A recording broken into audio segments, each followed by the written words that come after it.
Do wykonania takiej torebki będziemy potrzebować 2 motki przędzy bawełnianej, najlepiej takiej w taśmie, plus dodatkowe kolory, które chcemy wykorzystać na falbanki. Ja użyłam koloru różanego, marshmallow, śmietanka oraz przędzy metalicznej. 2 karabinczyki i 2 półkółka, zapięcie metalowe, pasek, szydełko w rozmiarze 5 lub 6 mm, nici lub żyłka do szycia, szpilki oraz igła. Wszystkie potrzebne materiały znajdziesz w sklepie www.pimotki.pl, a z moim kodem pastelowe sploty dostaniesz 7% rabatu na zakupy. Korzystaj i twórz piękne rzeczy. Udanych zakupów. Pracę z przędzą bawełnianą T-shirt yarn zaczynamy od rozciągnięcia pasma. Można kupić już takie gotowe, naciągnięte motki, jednak te w formie taśmy według mnie idealnie nadają się do falbanek.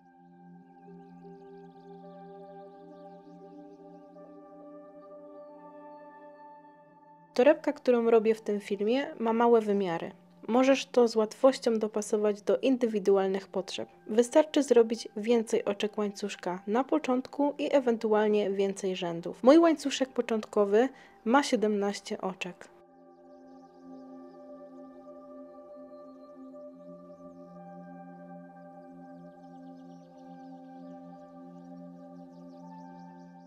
Będziemy korzystać ze ściegu termicznego.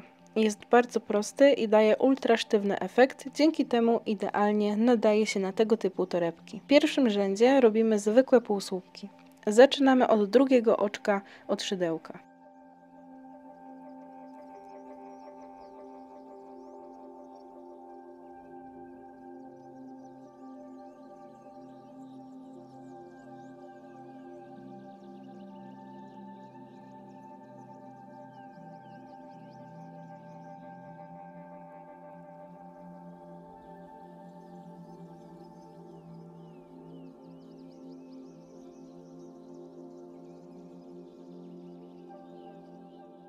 Na każdym zakończeniu rzędu robimy oczko łańcuszka. W drugim rzędzie również wykonujemy same półsłupki, ale szydełko wbijamy trochę inaczej, czyli pod dwie widoczne równoległe pętelki.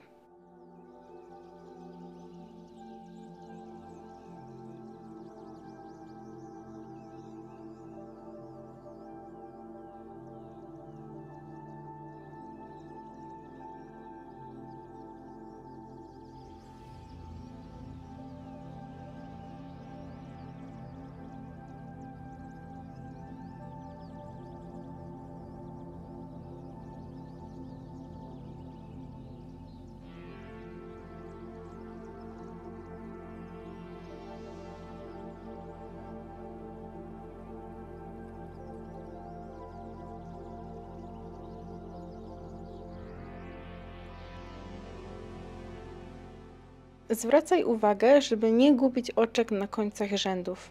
Czasem ostatnie pętelki są zaciśnięte i można je przeoczyć.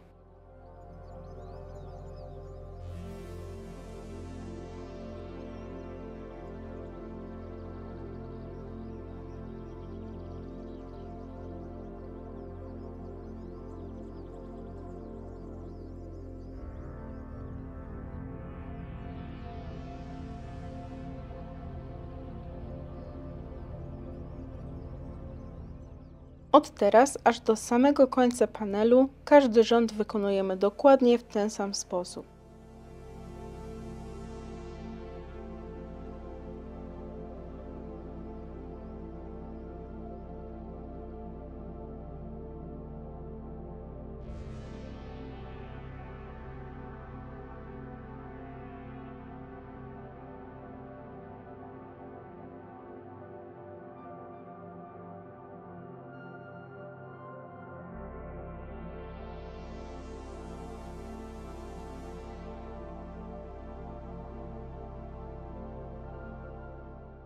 Prawdopodobnie w trakcie szydełkowania panelu głównego skończy się pierwszy motek. Wtedy wystarczy nitkę wiodącą zastąpić tą z nowego motka i szydełkować dalej.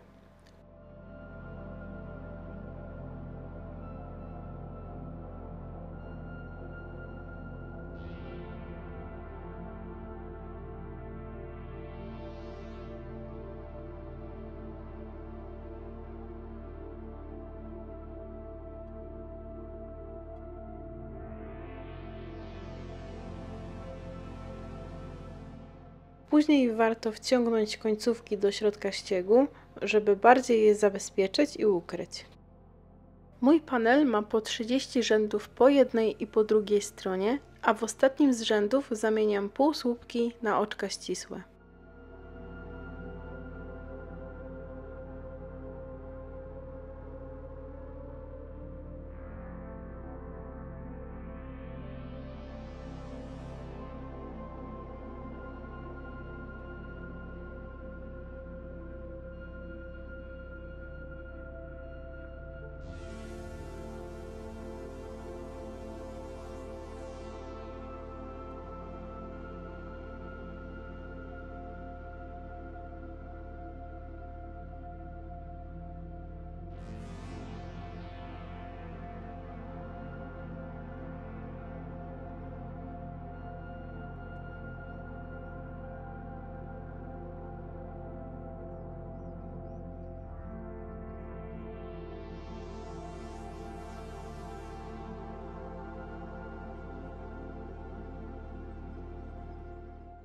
Na samym końcu odcinam sznurek i zabezpieczam wszystkie końcówki. Boki torebki wykonujemy tak samo jak panel główny, z tym, że zaczynamy od 6 oczek łańcuszka.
W trzecim rzędzie musimy zamontować półkółko. Zwykle robi się to na końcu, jednak mi zależy, aby wszystkie krawędzie wewnątrz torebki były takie same. Dlatego robię to na początku.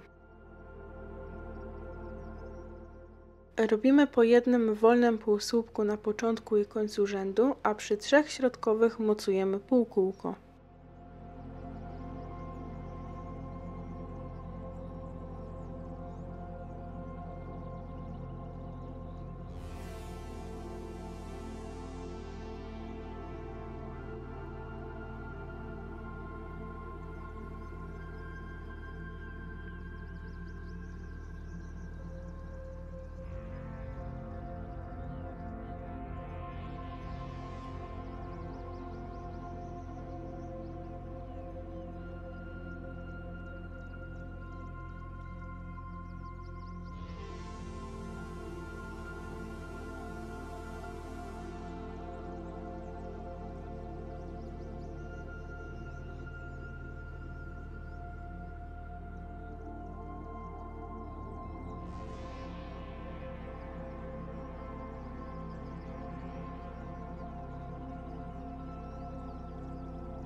Moje boki mają 8 rzędów po zewnętrznej stronie i 7 rzędów po wewnętrznej. Pominęłam ostatni rząd oczek ścisłych, żeby później łatwo było wszystko zszyć. A jeśli chodzi o samo zszywanie, to również jest wiele sposobów. W tym filmie pokażę jeden, który moim zdaniem jest jednym z najbardziej estetycznych. Szydełko wbijamy za pionowe pętelki. Najpierw z jednej strony, później od razu z drugiej i dopiero wtedy przeciągamy sznurek przez wszystko, co mamy na szydełku.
Na zaokrągleniu najprawdopodobniej rozstaw pętelek po obu stronach nie będzie do siebie pasować.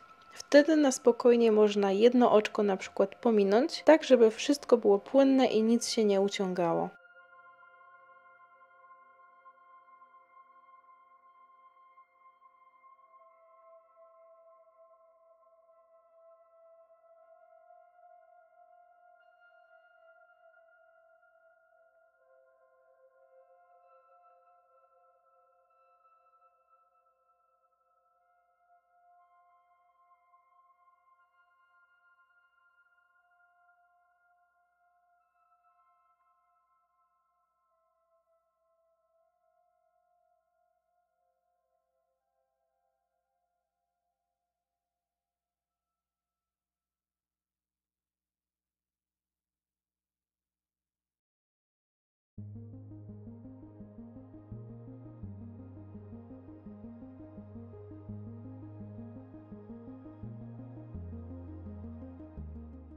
Dla większej stabilności dobrze jest oprzeć oczkami ścisłymi całą klapę dookoła, aż do kolejnego boku.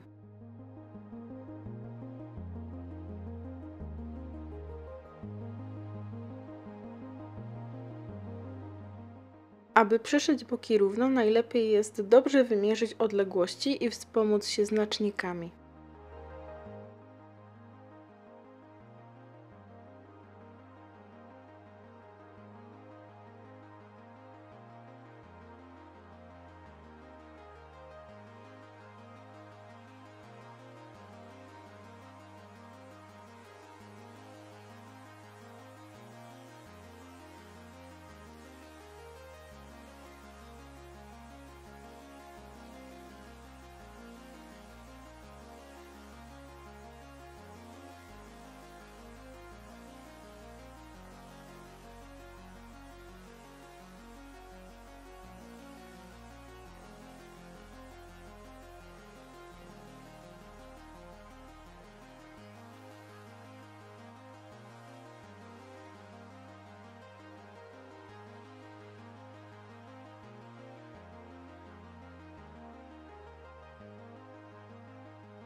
Kolejnym etapem jest zamontowanie metalowego zapięcia.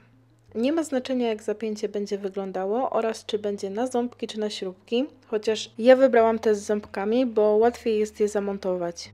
Każde tego typu zapięcie ma nóżki, które teoretycznie powinno się wbić w torebkę i zagiąć od środka, ale przy grubszych splotach często jest to niemożliwe. Na szczęście łatwo można sobie z tym poradzić.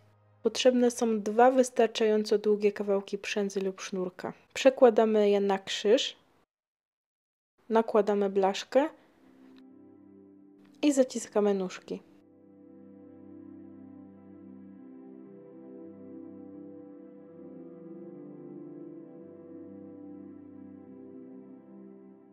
Następnie musimy dobrze wymierzyć miejsce, w którym ma być zapięcie.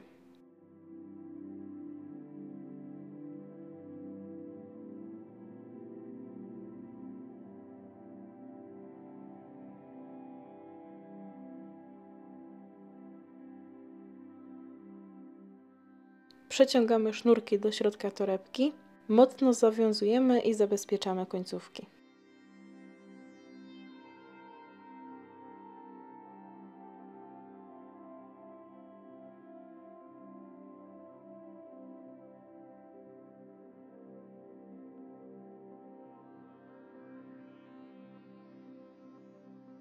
Tą część zapięcia, która ma ząbki, najlepiej jest rozchylić za pomocą np. śrubokręta.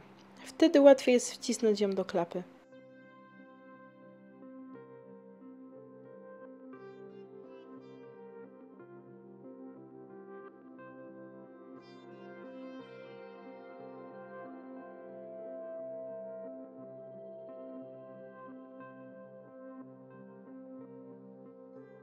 Trzeba porządnie wcisnąć przędzę między ząbki, żeby mocno się zahaczyła. Od tego zależy stabilność zapięcia. Warto też na koniec tą górną część zapięcia mocno zacisnąć, żeby mieć pewność, że nic nie wypadnie. Przedostatnim elementem tej torebki jest rączka. Zaczynamy od 20 oczek łańcuszka i robimy 6 rzędów zwykłymi półsłupkami.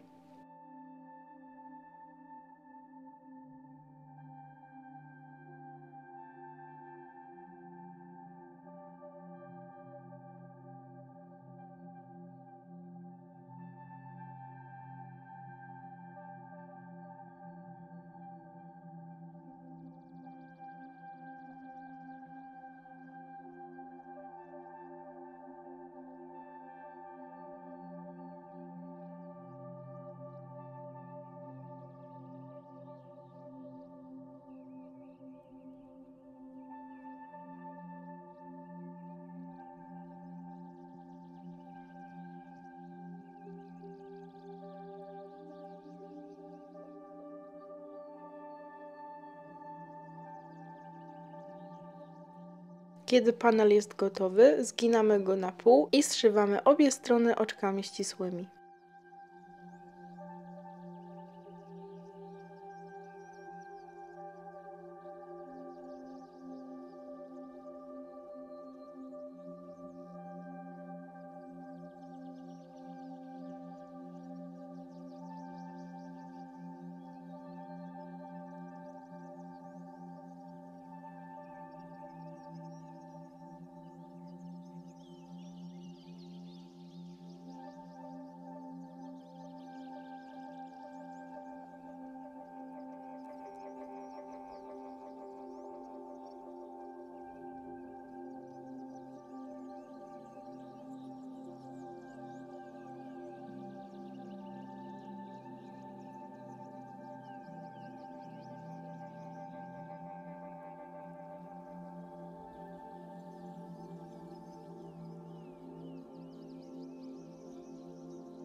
Musimy pamiętać o schowaniu końcówek.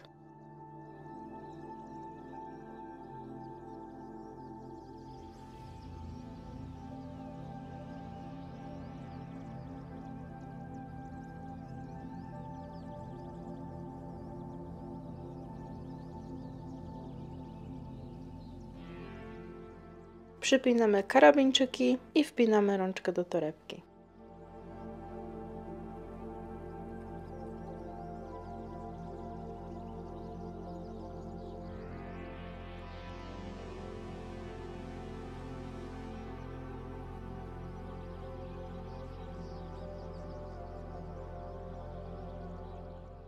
Ostatnim, ale chyba najbardziej czasochłonnym i wymagającym cierpliwości etapem są falbanki. Dla efektu zdecydowanie warto się przemęczyć, zwłaszcza że są bardzo proste do wykonania. Na początku zawsze podwójnie zaginam sobie brzeg, a później przyszywam wzdłuż krawędzi igłą z nawleczoną nicią. Nie trzeba od razu tworzyć metrowej falbanki, można robić to na spokojnie po kawałku i na bieżąco na przykład przypinać je roboczo do klapy torebki. Dzięki temu mamy kontrolę nad tym, co tworzymy. Tutaj jedynym ograniczeniem jest nasza wyobraźnia.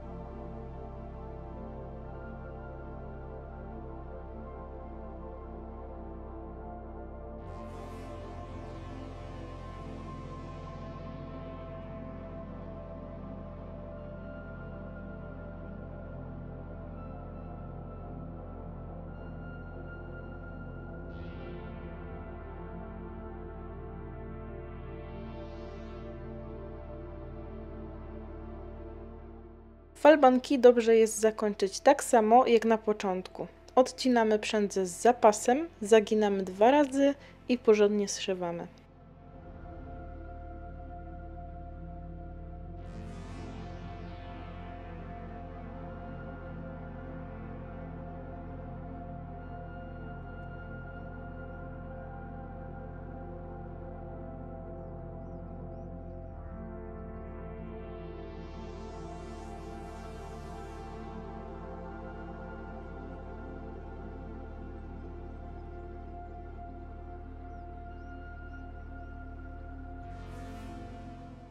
Zawsze przed ostatecznym przyszyciem przypinam szpilkami kompozycję, a później robię zdjęcie całości, żeby mieć stały podgląd.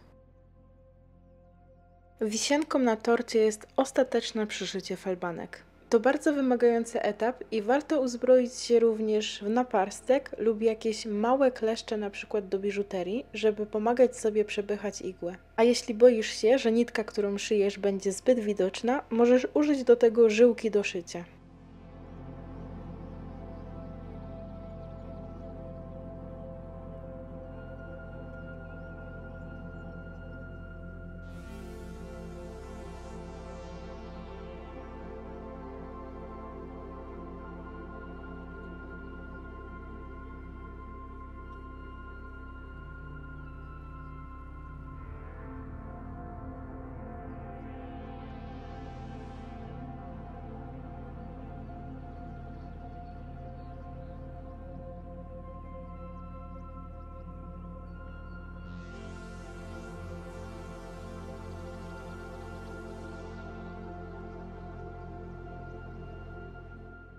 Cierpliwość popłaca, a dowód na to jest na załączonym obrazku. Koniecznie daj znać, co myślisz o tej torebce. Zostaw łapkę w górę i zasubskrybuj mój kanał, aby być na bieżąco. Zapraszam Cię również na moje media społecznościowe. Dziękuję za oglądanie i do następnego.